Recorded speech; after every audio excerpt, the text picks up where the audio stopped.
Cumprimento a todos com a paz do Senhor. Estamos mais uma vez diretamente da Assembleia de Deus, Manancial Ágape, uma igreja que cuida de você. E mais uma vez eu quero agradecer primeiramente a Deus pela rica oportunidade de estarmos vivos e de estarmos aqui, o privilégio e a honra que Ele nos concede. E agradecer também ao nosso pastor presidente, pastor Alexandre de Moraes, pela confiança, de estarmos aqui ministrando mais uma aula de escola bíblica. Quero fazer dois pedidos mais uma vez, como é de costume a vocês. Primeiro, compartilhe essa aula, compartilhe esse vídeo para que a vida de pessoas sejam edificadas através da sua. Então seja um evangelizador virtual, nesse tempo de pandemia. E segundo, não fique com dúvida. Surgiu alguma dúvida na lição, você marca aí, anota e entra lá no meu privado e nós vamos sanar as tuas dúvidas. Amém? Estamos aqui, meu irmão, mais uma vez, da igreja, e dessa vez, como vocês podem ver, cenário novo, estamos diretamente do altar. Parece até que você está aqui, em uma aula classe única.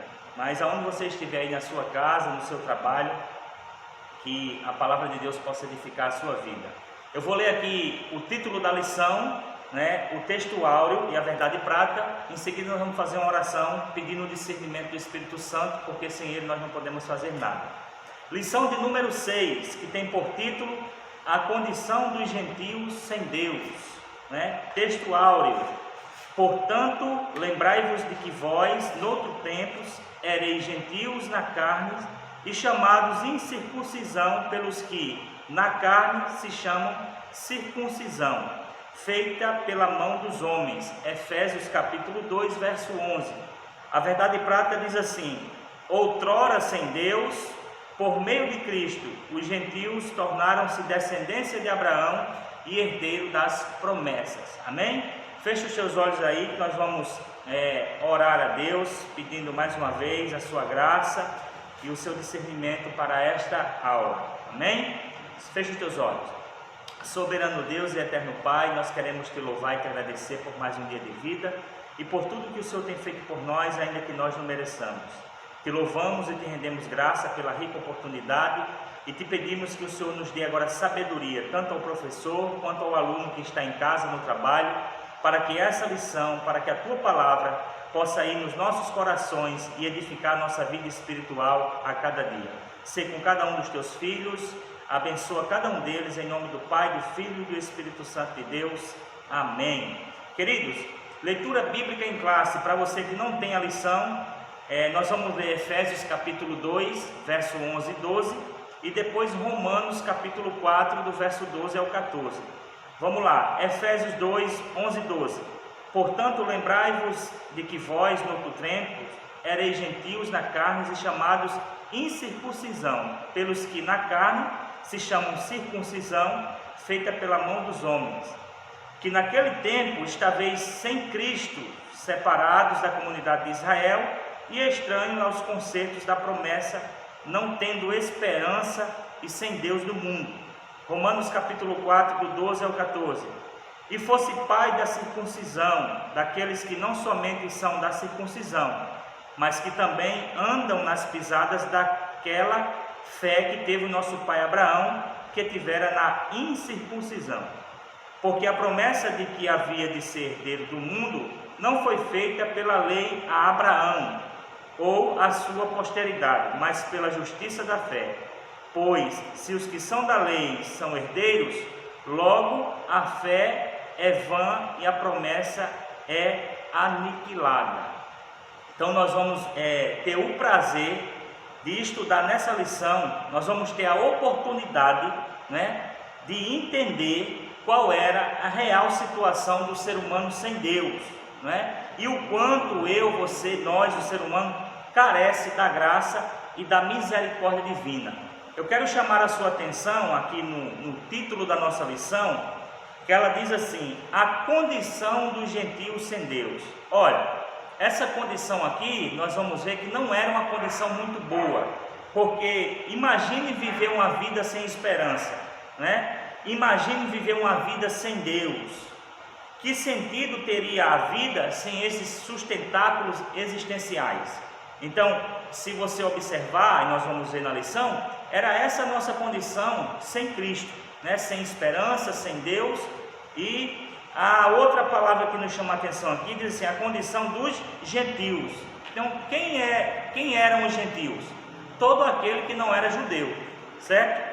Então, por isso que eu quero que você anote aí, ou marque, o Evangelho de João, capítulo 4, do verso 20 ao 22, quando Jesus está dialogando com aquela mulher samaritana. E aí, Evangelho de João, capítulo 4, do 20 ao 22, diz assim: estavam num diálogo e ela disse assim: nossos pais adoraram neste monte, e vós dizeis que é em Jerusalém o lugar onde se deve adorar. Disse-lhe Jesus: mulher, crê-me que a hora vem em que nem neste monte, nem em Jerusalém adorareis ao Pai. Vós, Jesus dizendo para ela, vós adorais o que não sabeis, nós adoramos o que sabemos, porque a salvação vem dos judeus. Olha só, então gentil era todo aquele que não era judeu, certo? E a salvação aqui no texto está dizendo que vem dos judeus, porque os judeus foi a nação escolhida para ser luz para as demais nações, certo? E aí o que aconteceu? Eles falharam na sua missão, não é? E como eles falharam na sua missão, não é? E agora, através de Cristo, olha o que Cristo fez, o sacrifício de Cristo. João capítulo 1, verso 11 e 12. Veio para o que era seu, ou seja, Jesus veio para os judeus, mas os seus não receberam. Olha só, olha os gentios agora entrando. Mas a todos quantos o receberam, deu-lhes o poder de serem feitos filhos de Deus, a saber, os que creem no seu nome. Então, judeu, né, o povo escolhido, a nação escolhida para ser luz para as outras nações, né, infelizmente não creram no Messias, falharam na sua missão. Então agora essa condição foi ampliada, aberta aos gentios. Todo aquele que crê, certo? E recebe o Senhor Jesus como Senhor e Salvador, agora passa a ter herança nas promessas, né? E nas bênçãos espirituais, que nós já estudamos em outra lição. Vamos lá? Introdução da nossa aula.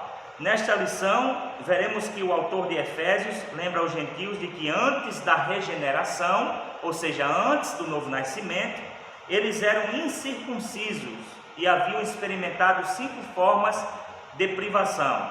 São elas: estavam sem Cristo, separados de Israel, alienados quanto à promessa, sem esperança e sem Deus no mundo.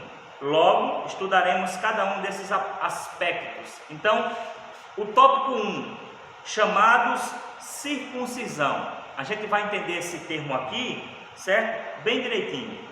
Diz assim: conceito de circuncisão. Circuncisão era a remoção cirúrgica do prepúcio do órgão sexual masculino, né? Era prescrito na lei como um sinal externo de quem pertencia ao povo da aliança. Isso está lá em Gênesis capítulo 17, verso 10 e 11, né? E a gente vai acompanhar aqui, vamos ler Gênesis verso 17, para a gente... Gênesis verso 17, vamos ler do 10 ao 12. Do 10 ao 12. Então isso estava prescrito na lei. O procedimento era realizado no 8º dia de vida do nascido em Israel, ou estrangeiros comprados a dinheiro.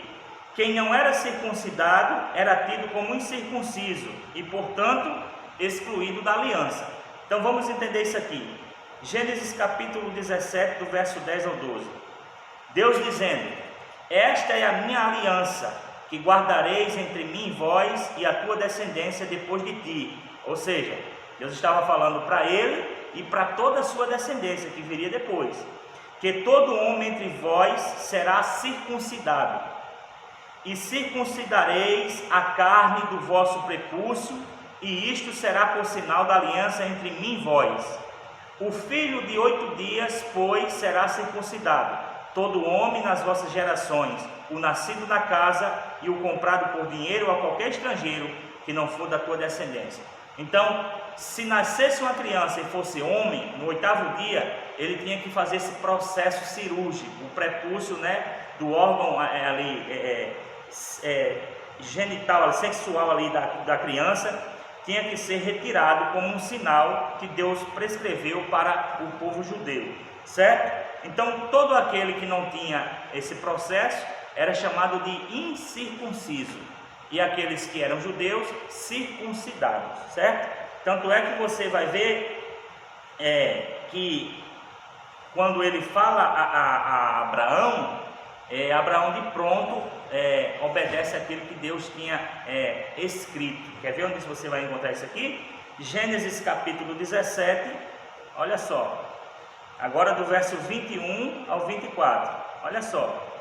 Por que eu quero chamar a sua atenção para isso aqui? Porque isso aqui já tem um ensinamento para a gente. Deus prescreveu algo na lei para o povo, que ele tinha feito aliança, e Abraão automaticamente abraçou, né? Ele junta os filhos e ele mesmo vai ser circuncidado. Porque exemplo tem que começar por mim. Olha só, Gênesis 17, do 21 ao 24. A minha aliança, porém, estabelecerei com Isaque, o qual Sara dará à luz neste tempo determinado no ano seguinte. Olha só, ao acabar de falar com Abraão, subiu Deus diante dele. Então tomou Abraão seu filho Ismael, e a todos os nascidos na sua casa, e a todos os comprados por seu dinheiro, todo homem entre todos da sua casa, né? E o circuncidou a carne do seu prepúcio naquele mesmo dia, como Deus falara com ele. E era Abraão da idade de 99 anos, quando lhe foi circuncidada a carne do seu prepúcio. Então, quando Deus fala com Abraão acerca dessa aliança, ele não pensa duas vezes. Ele pega os filhos, né, que estavam ali, circuncida os filhos, e ele também é circuncidado. Então, por isso que você vai ver essa expressão circunciso, incircunciso. Por exemplo, em 1 Samuel capítulo 17, verso 26, vocês lembram que quando Davi se dispõe a ir lutar contra o gigante, ele vai dizer o seguinte, em 1 Samuel 17, 26, quem é, pois, este incircunciso filisteu, não é? Para afrontar os exércitos do Deus vivo? Ou seja, quem é este incircunciso? Quem é este que não é judeu, né? Davi estava bradando ali. Então, estes dois conceitos, né, circunciso e incircunciso, são importantíssimos, né? Pois espiritualmente eles constituíam a separação entre judeus e gentios, certo?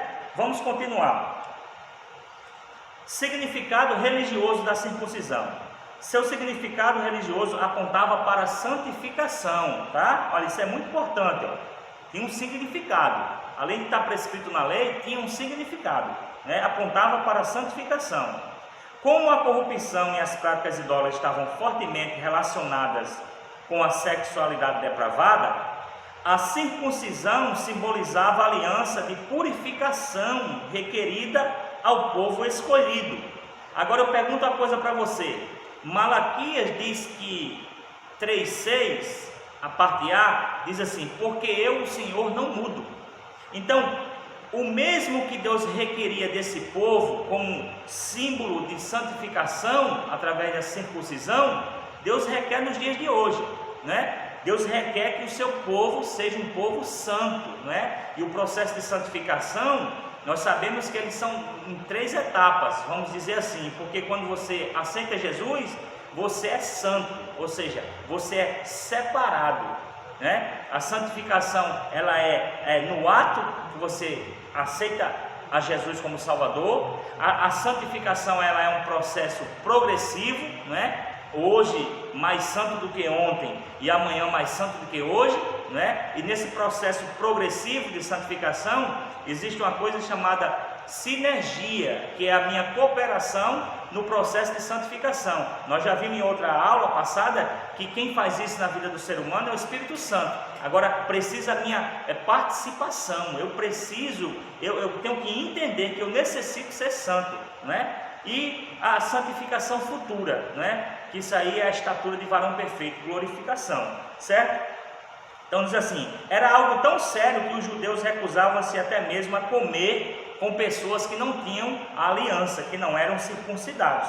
Para você ter a ideia da seriedade, né, que os judeus levavam a coisa. 3.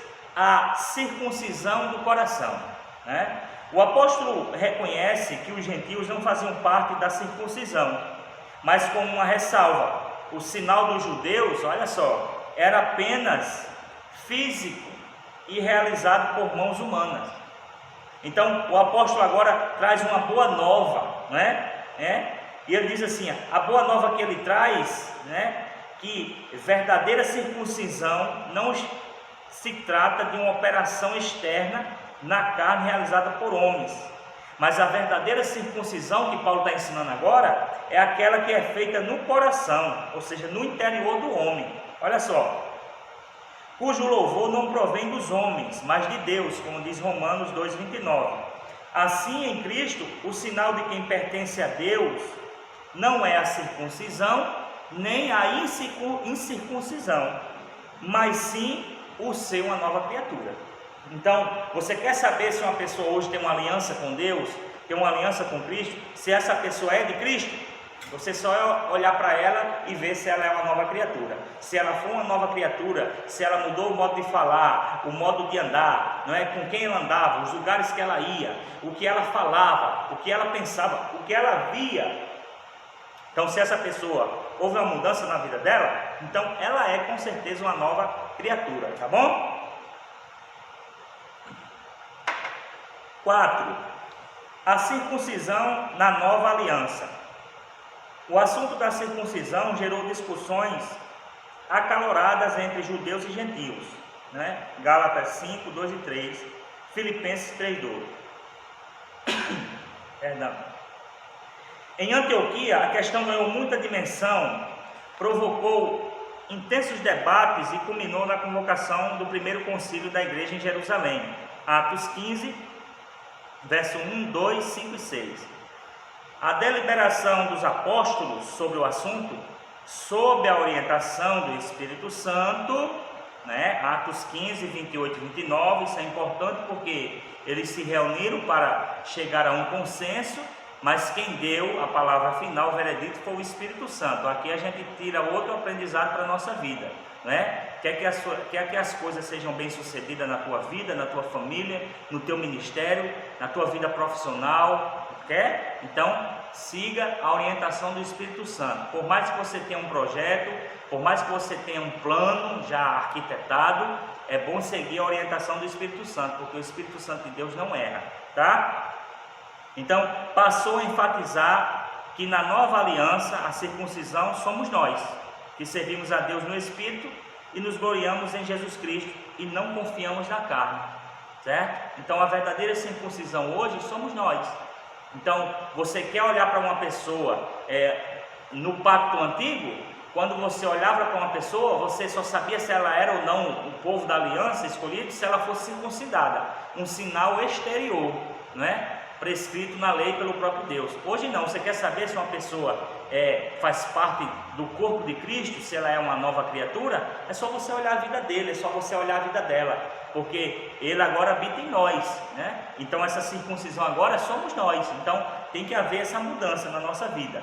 Tópico 2: estranhos ao conceito da promessa. 1. Uma vida sem Cristo. Ao descrever a história passada dos gentios, o apóstolo traz à memória que naquele tempo, né, isto é, antes da regeneração, antes do novo nascimento, eles viviam imersos no paganismo e, portanto, sem Cristo. Isso indica que a religiosidade dos gentios era incapaz de inseri-los na promessa messiânica de salvação. João capítulo 4, verso 22.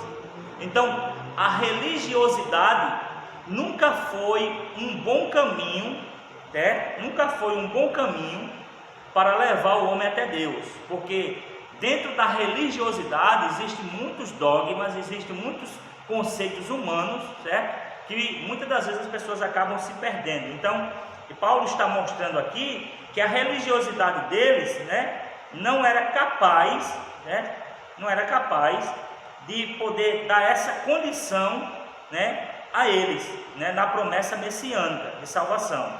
Também significa que eles desconheciam a Cristo, como também eram indiferentes às promessas acerca dele e de sua obra. Ou seja, eles não conheciam a Cristo, eram indiferentes, eles não tinham conhecimento nenhum certo? Apesar de viver num ambiente de paganismo, né?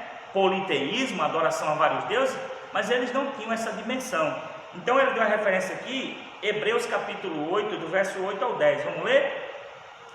Porque repreendendo-os, lhe diz: eis que virão dias, diz o Senhor, em que com a casa de Israel e com a casa de Judá estabelecerei uma nova aliança, não segundo a aliança que fiz com seus pais no dia em que os tomei pela mão para os tirar da terra do Egito. Como não permaneceram naquela minha aliança, eu para eles não atentei, diz o Senhor. Porque esta é a aliança que depois daqueles dias farei com a casa de Israel, diz o Senhor. Porei as minhas leis no seu entendimento, e em seu coração as escrevereis. E eu lhes sereis por Deus, e eles me serão por povo. Certo?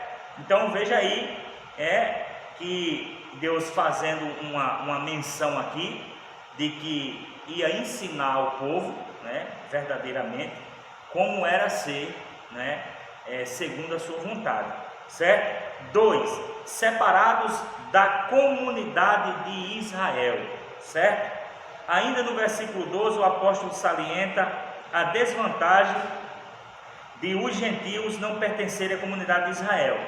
Eles estavam excluídos não só dos símbolos exteriores, né, externos, mas também não faziam parte do povo escolhido.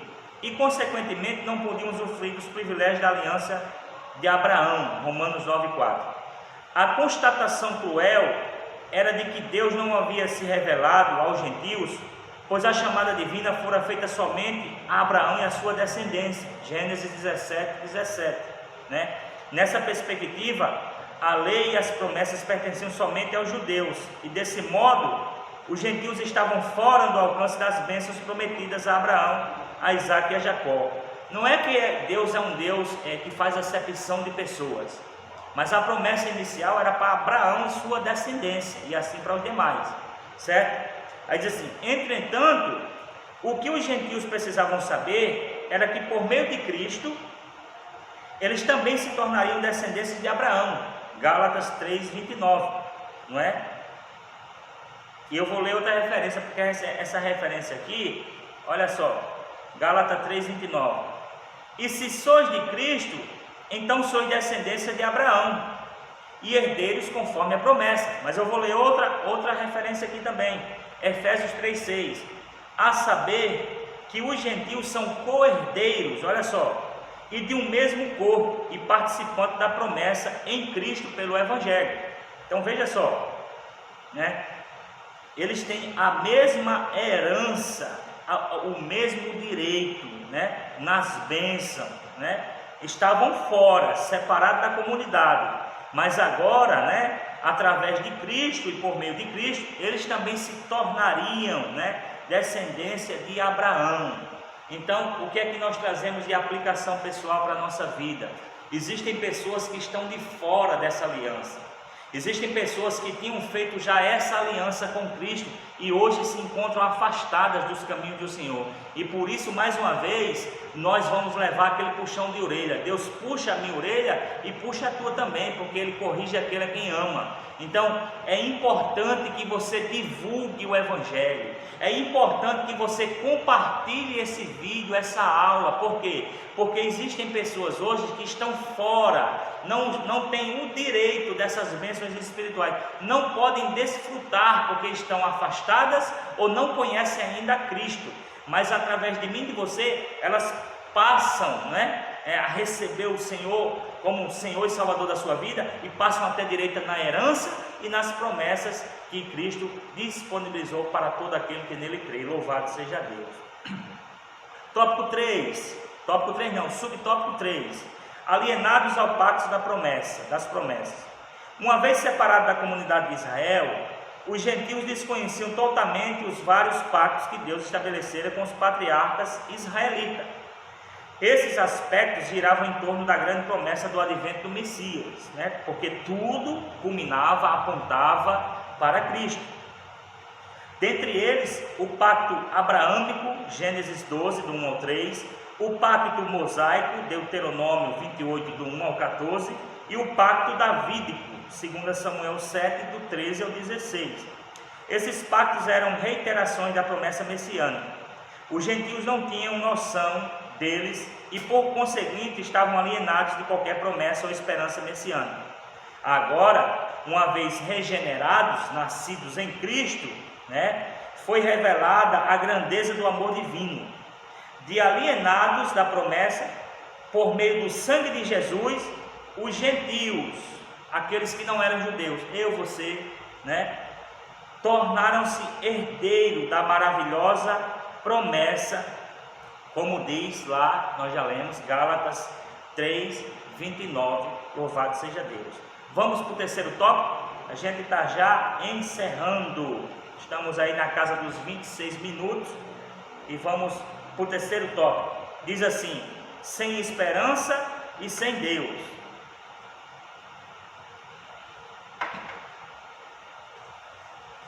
Agora Paulo passa a descrever a situação dos gentios, certo? Como eles viviam, sem Deus, sem esperança. Desprovido de esperança. A palavra esperança traz a ideia de confiança, e nas escrituras o seu principal uso está ligado à confiança nas promessas divinas. Salmo 130, verso 5 e Jeremias 17:7. Podemos afirmar que os gentios eram desprovidos dessa esperança, olha só, por causa da parte da filosofia grega que descartava a possibilidade de uma vida além do túmulo. Atos 17, 18 e 32. Atos capítulo 17, verso 18 e verso 32, e nós vamos ler isso aqui. Atos 17, 18. E alguns dos filósofos epicureus e estoicos contendiam com ele, com Paulo, e uns diziam: que quer dizer este paroleiro? E outros: parece que é pregador de deuses estranhos, porque ele lhes anunciava a ressurreição, e Jesus. Eles dizendo com Paulo, Atos 17, 32. E como ouviram falar da ressurreição dos mortos, uns escarneciam, e outros diziam: acerca disso te ouviremos outra vez. Ou seja, eles não davam ouvido ao que Paulo estava falando, não davam crédito, e diziam: depois a gente discute, e saíam. E se você continuar a leitura, Paulo deixou eles e foi para outro lugar. Porque aprenda uma coisa aqui: você está pregando o evangelho que salva, que cura, que liberta, que transforma, e alguém não quer ouvir, está zombando, está escarnecendo, está desfazendo de você, vai embora, deixa essa pessoa, é com ela e Deus, tá? Não perde teu tempo não.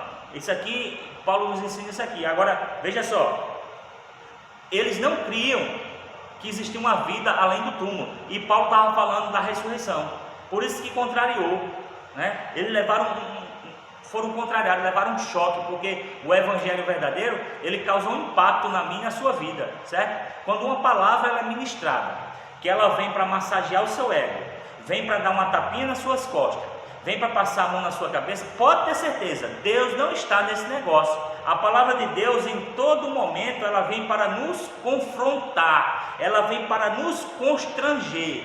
Sabe por quê? Porque a palavra de Deus, ela mostra onde eu e você estamos errando ou errado, certo? Então ela vem para fazer isso mesmo. Diz assim: e que consequentemente pudesse ser ditosa, ou seja, bendita. Além da questão, embora Deus tivesse decretado incluir os gentios no plano da salvação, eles mesmos ignoravam essa promessa, e por isso não tinham em que sustentar qualquer esperança. 1 Coríntios capítulo 9, verso 10. Como a esperança é a âncora para a alma, os gentios desprovidos dela padeciam de medo e incertezas.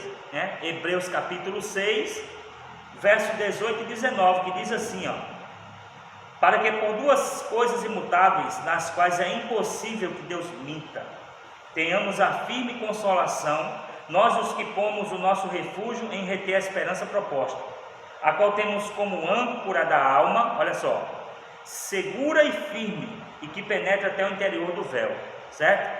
Então, se você se sente nesse momento sem esperança, sem firmeza, está com medo, se firme na palavra, porque ela é âncora para a nossa alma. A Bíblia e a lição está dizendo. E outra coisa, a falta de esperança e de paz revela a ausência de Deus. Então olhe para cá mais uma vez. Se você se sente nesse momento sem esperança e está perdendo a sua paz, isso é um sinal muito claro de que você está perdendo Deus na sua vida. É preciso firmar os nossos olhos, o nosso foco tem que ser Cristo. Estamos passando por um momento muito difícil. O mundo, olhe para cá, olhe, globo terra, não é? É claro que de plástico. O mundo está passando por um momento muito difícil. E se eu, você, nós, os cristãos, não nos alimentarmos dessa palavra, que é âncora para a nossa alma, a gente vai perder essa guerra, certo? Mas se você se dedicar, nesse momento que você está em casa, a se abastecer de um conteúdo bom, da Bíblia, de bons livros, de boas aulas, né? Assistir toda essa programação que está sendo aqui disponibilizada para você, com muito trabalho, mas também com muita satisfação, eu tenho certeza que isso tem edificado a sua vida e é isso que vai lhe sustentar nesse momento de crise.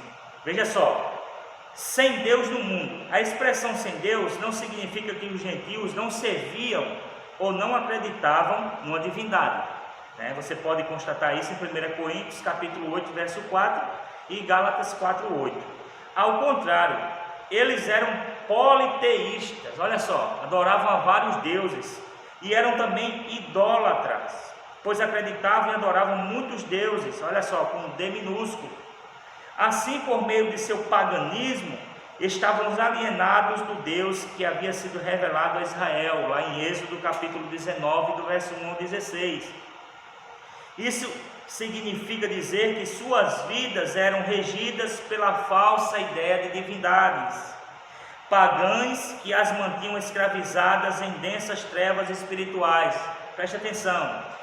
Trazendo uma aplicação para a nossa vida, existem muitas pessoas que estão vivendo nessa falsa esperança, nessa falsa ideia de adoração, servindo a coisas e a pessoas e a ensinamentos que a Bíblia não é de acordo. Então, mais uma vez, é preciso conhecer. Jesus disse em João 8,32: conhecereis a verdade, e a verdade vos libertará. E quem é a verdade? Ele disse em Evangelho de João capítulo 14, verso 6: eu sou o caminho e a verdade e a vida, né? Em João 8,36 ele diz: se pois o Filho do Homem vos libertar, verdadeiramente sereis livres. Nós estamos vivendo um momento que nós estamos vendo que pessoas estão sendo escravizadas por ensinamentos, por ideias, por inovações, por culturas que está se criando hoje em dia, justamente porque o Deus desse século, né? E a Bíblia diz que o mundo jaz no maligno, e ele segue o entendimento para que as pessoas possam seguir a ele. Então, trata-se de uma descrição de um quadro calamitoso, caótico, né? Entretanto, infelizmente, esse quadro foi alterado pela intervenção dos gentios, né? Pela intervenção dos desígnios eternos do verdadeiro Deus, como diz lá em João 17,3. Amém? Então, deixa eu fazer aqui um resumo aqui dos 3 tópicos para a gente encerrar essa aula agradecendo a Deus. Tópico 1, vamos fazer um resumo? No tópico 1 nós aprendemos, né, a situação dos gentios no tempo em que eles estavam vivendo separados da comunidade, eram estranhos aos conceitos da promessa, tá? Aprendemos o que é circuncisão e incircuncisão, tá? No tópico 2 nós vimos e descrevemos a situação dos gentios que viviam não tendo a esperança e sem Deus no mundo. E no tópico 3, olha só, no tópico 3, deixa eu ver aqui outro, vimos também antes de Cristo, né? Além dos mortos espiritualmente, os gentios eram desprezados pelos judeus e identificados como incircuncisos. Conclusão: no outro tempo éramos incircuncisos e estávamos excluídos da aliança com Deus. Separados de Cristo e de Israel, vivíamos alienados ao concerto da promessa, desesperançados, né? E longe de Deus. Olha só, isso era como nós estávamos, né? Um dia, porém, a magnitude do amor divino circuncidou os nossos corações. Houve uma mudança aqui. Hoje existe uma marca, né? Aproximou-nos de Cristo e de Israel, incluiu-nos na esperança da promessa e revelou a nós o único e verdadeiro Deus. Bendito seja o seu santo nome para todo sempre. Amém. Amém, meus irmãos? Então nós ficamos aqui com a lição de número 6. Eu quero mais uma vez agradecer a Deus e acredito que essa aula tenha edificado a sua vida, certo? Não esqueça de compartilhar. Fica com Deus, que Deus abençoe a sua casa, a sua vida e a sua família, em nome de Jesus. Amém?